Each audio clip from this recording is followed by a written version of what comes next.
지금 전 세계가 K푸드에 난리잖아요. 그런데 50년이 넘은 한국의 한 식품 회사가 이 기회를 제대로 잡고 있습니다. 혹시 푸드웰이라는 이름 들어보셨어요? 잼과 통조림을 만들던 이 회사가 어떻게 K푸드 붐의 한가운데에 서게 됐는지 그 비밀 레시피를 지금부터 한번 파헤쳐 보겠습니다. 자, 본격적으로 들어가기 전에 이 숫자 하나 딱 기억해 두시죠. 7.4%. 이게 뭐냐면요. 2033년까지 우리나라 식음료 시장이 매년 이만큼씩 성장할 거라는 예상치예요. 전 세계 평균보다 훨씬 높은 수치죠. 오늘 우리가 얘기할 푸드웰이 바로 이 거대한 기회의 파도에 제대로 올라탄 회사라는 겁니다. 네, 그래서 오늘 순서는 이렇습니다. 먼저 K푸드 시장이 얼마나 커지고 있는지 한번 보고요. 그 다음엔 오늘의 주인공 푸드웰이 어떤 회사인지, 그리고 이 회사의 성장 레시피는 뭔지 파헤쳐 볼 겁니다. 마지막으로 재무 성적표를 뜯어보고 미래 전망까지 쭉 훑어볼게요. 자, 그럼 첫 번째 이야기부터 시작해 볼까요? K푸드 시장입니다. 왜 지금 푸드웰을 주목해야 하는지 그 답을 찾으려면 이 회사가 뛰고 있는 운동장, 바로 이 K푸드 시장부터 제대로 알아야겠죠? 이 그래프를 보시면 바로 감이 오실 거예요. 전 세계 식음료 시장이 연평균 5.7% 성장할 때 우리나라는 무려 7.4%입니다. 차이가 꽤 크죠? 그러니까 국내 식품 기업들한테는 정말 엄청난 기회의 문이 열린 거나 마찬가지예요. 아니 근데 왜 이렇게까지 성장세가 가파를까요? 몇 가지 이유가 있는데 일단 요즘 다들 건강 생기면서도 간편한 거 찾잖아요. 그리고 1인 가구가 늘면서 혼밥 문화가 자리 잡았고요. 여기에 또 K푸드 열풍이 전 세계적으로 불고 배달앱이나 온라인 쇼핑이 일상이 되면서 이 모든 게 딱 맞아떨어진 거죠. 자, 이렇게 시장이 뜨겁게 달아오르고 있는데 그럼 오늘의 주인공 푸드웰은 여기서 뭘 하고 있을까요? 50년이나 된 회사가 어떻게 이런 시장 변화에 딱 맞춰서 변신에 성공했는지 그 과정을 한번 따라가 보시죠. 푸드웰의 역사를 보면요, 그냥 시간이 흐른 게 아니에요. 아주 영리하게 움직였다는 게 보입니다. 특히 최근 10여 년을 보세요. 2010년에 만두 회사를 인수하고 2022년엔 건강기능식품, 그리고 2025년엔 가정간편식 회사까지. 와, 이건 뭐 시장에서 제일 잘 나가는 분야만 콕콕 집어서 들어간 거잖아요. 푸드웰의 주력 사업 모델은 OEM 또는 ODM이라는 건데요.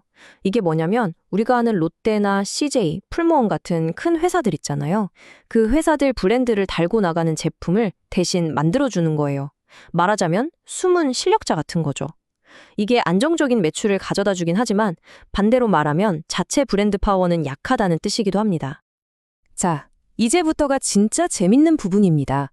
푸드웰이 도대체 어떻게 이렇게 성공적으로 성장할 수 있었는지 그 핵심 비법을 한번 들여다보겠습니다.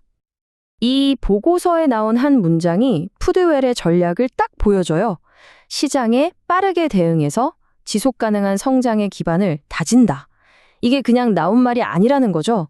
시장의 흐름을 정확히 읽고 아주 철저하게 계획해서 움직였다는 겁니다. 그 변화의 핵심이 바로 이겁니다. 왼쪽을 보세요. 예전에는 통조림, 음료, 잼 같은 걸 주로 만들었죠. 그런데 지금은 오른쪽, 바로 건강기능식품, 만두, 냉동식품, 가정간편식으로 사업의 무게중심을 완전히 옮겨버린 거예요. 옛날 사업에서 지금 가장 핫한 사업으로요. 그리고 그 결과가 이 매출 비중 차트에 그대로 나타납니다. 보세요. 만두랑 건강기능식품이 이제 회사 매출의 거의 절반을 차지하고 있잖아요. 옛날 주력 상품이던 잼이나 시럽은 저 뒤로 밀려났죠. 이건 뭐 전략적인 변신이 제대로 먹혔다는 아주 확실한 증거입니다. 이 공장 가동률 데이터를 보면 진짜 기가 막힙니다. 만두 공장은 130%예요. 100%를 넘어서 그냥 풀가동, 아니 초과 가동을 하고 있는 거죠. 건강기능식품 공장도 95%로 거의 꽉 찼고요. 그런데 통조림 공장은 어때요? 24%.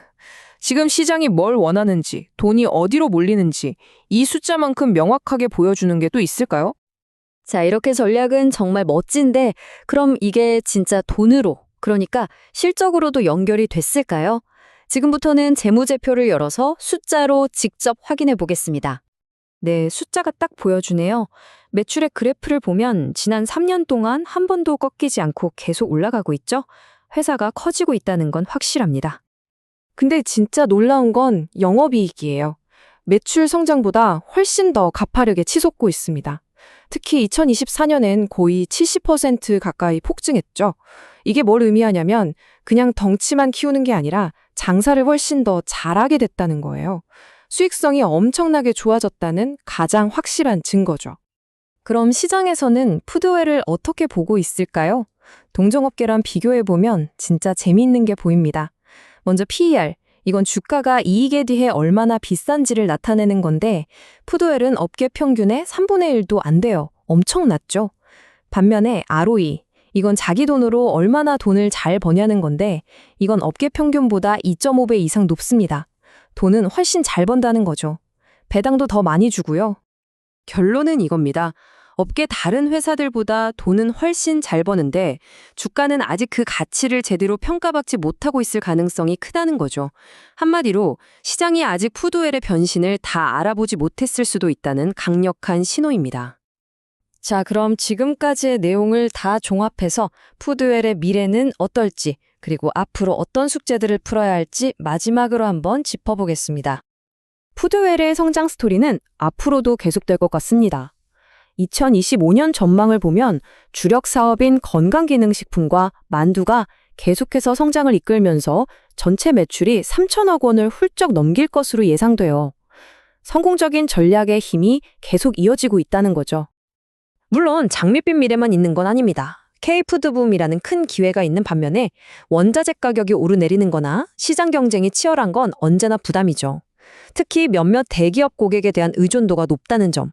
이건 그 회사들 정책이 바뀌면 실적이 크게 흔들릴 수 있다는 거라서 푸드웰이 꼭 관리해야 할 숙제라고 할 수 있습니다. 결국 질문은 이거 하나로 모아집니다. 푸드웰은 지금까지 증명해온 이 성공적인 전략과 탄탄한 실적을 무기 삼아서 이 거대한 K푸드라는 파도를 타고 시장을 지배하는 진짜 리더가 될 수 있을까요? 앞으로의 행보가 더 궁금해지는 이유입니다.